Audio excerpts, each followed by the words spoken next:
Senador Lacson, wala pa ring plano na ipatawag sa susunod na pagdinig ng Blue Ribbon Committee ang 18 dating sundalo na naging tauhan ni Zaldico. Sinabi ito ni Lacson matapos siyang mag-oo kay Marcoleta matapos ang mainit na debate nila sa plenaryo kahapon. Nagbabalik sa report si Mar Gabriel. Mar? Matapos ang mainit na debate kahapon sa plenaryo, wala pa ring plano si Senator Panfilo Lacson na ipatawag sa susunod na pagdinig ng Senate Blue Ribbon Committee ang 18 dating sundalo na naging taga-deliver ng mali-maletang pera ni Zaldico.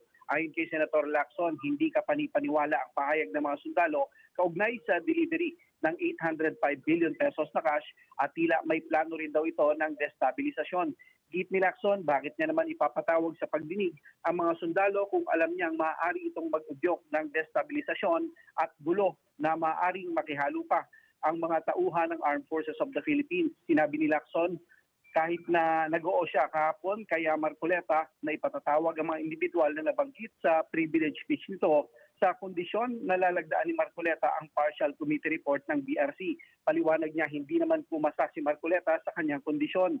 Maaari naman daw ipatawag sa investigasyon sina Undersecretary Adrian Bersamin at Yusek Jojo Cadiz kung nabanggit ang pangalan nila sa mga nakaraang pagdinig. Sa ngayon, wala pang schedule ang susunod na pagdinig ng BRC dahil nais daw muna ni Lacson na malagdaan ang kanilang partial committee report at ma-adapt sa plenaryo.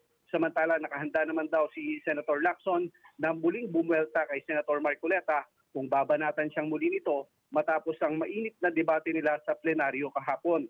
Sabi ni Lacson, tuwing sumasablay si Marcoleta ay naghahanap ito ng masisisi at siya raw ang paborito nitong pag-initan. Narito ang pahayag ni Senator Lacson. Nasa lugar ko, tatawag pa rin kayo ng hearing. Alam nyo yung motibo. Gusto nyo ba magkagulo yung bansa? I'm not for BBM but I'm for a peaceful country na dapat in-enjoy natin. Hindi yung destabilize, magulo at maaaring pati yung armed forces makihalo. Gusto nyo ba maulit yung ganong situation? Of course not.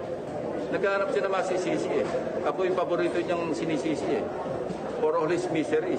Tapos sabihin mong i-give up yung KIG, tapos sabihin mo, in-splice ko. Hindi, kailangan ba i-splice doon?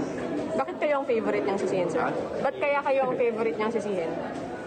Eh, siguro mas pogi ako sa kanya. Para sa mata ng Agila, Mar Gabriel, matatag, matapang, matapat.